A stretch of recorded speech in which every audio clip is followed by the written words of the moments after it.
A problem statement is your research GPS. It tells you exactly where you are going and why your destination matters. Without it, you'll be going around in circles without a clear focus, and it's likely that you while away time and resources. So it is very, very important that you get it right for the first time. In this video, I am taking a deep dive into how you can write a compelling problem statement.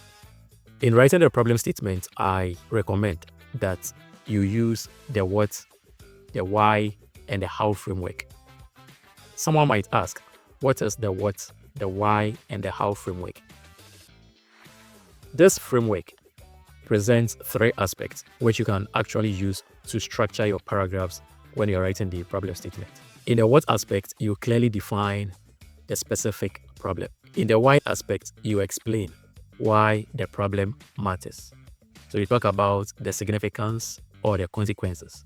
In the how aspect, you indicate the gap in research your study will address. So I have this sample which I am going to show you, which I'm going to use the what, how, and why framework to explain. Let's look at this sample.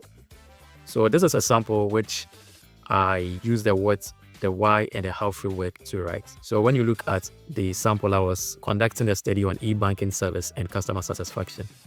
And you can see that in the first aspect, where it talks about the what, I have clearly defined a specific problem. So I'm going to read the first statement over there to show you how I clearly define the problem. So I read, despite substantial investments exceeding $2.3 billion in electronic banking technologies across Africa, customer satisfaction with e-banking services remains critically low at only 34% compared to 67% for traditional banking services. This satisfaction deficit has resulted in reduced customer retention rates of 23% and limited e-banking usage frequency, with 78% of customers reverting to branch visits for critical transactions. So you can see that here I have clearly defined my problem. And I also want to highlight that when you are defining your problem, focus on your dependent variable, which is your outcome variable, because that is the variable that you want to improve or bring more understanding. And that is actually where stakeholders will be interested in. So focus on your dependent variable when you are defining your problem. Now let's go to the second aspect. So with the second aspect, we talked about the why. So we explain why the problem matters. So here I talk about the consequences. So I'm reading what I wrote. The consequences of this low satisfaction are far-reaching. Financial institutions are failing to achieve expected returns on their digital investments. Customers are missing opportunities for convenient banking services, and Ghana's broader financial inclusion goals remain unmet, with only 38% of adults actively using digital financial services, compared to the government's target of 85% by 2025. So here you can see that I have outlined the consequences of the problem, which is very apparent. So with the second paragraph, that should be your focus. Explain why the problem matters and ensure that you are giving evidences to support it. Now let's go to the how aspect, where you indicate the research gap that your study will address. So in this aspect, you highlight what is known, what has been done by other researchers. And after, you also bring out what your study will investigate, what is missing in these researches that you would bring out.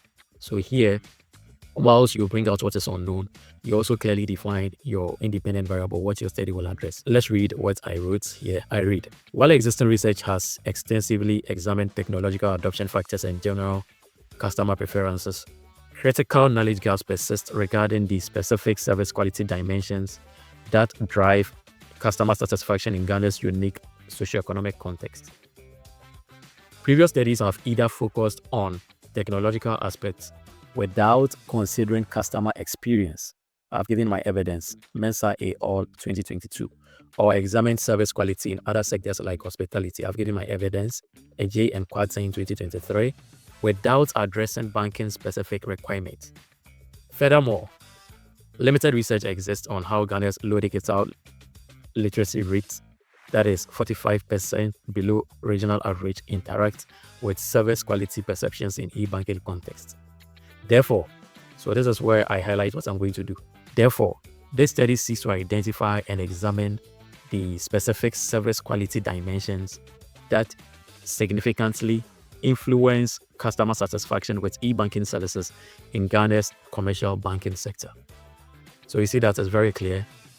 I have outlined what has been done in other studies and what is missing in these studies, which my study will address. So when you use this framework, it is very easy to structure your problem statement. So the next time you're writing the problem statement, make sure you're using this framework to make it easy for yourself. If you have any questions or if you need this template, you can comment, I need the template, and I will send it to you. I hope you found this one useful. Don't keep this to yourself. Share with someone who is also struggling writing the problem statement. See you in the next one.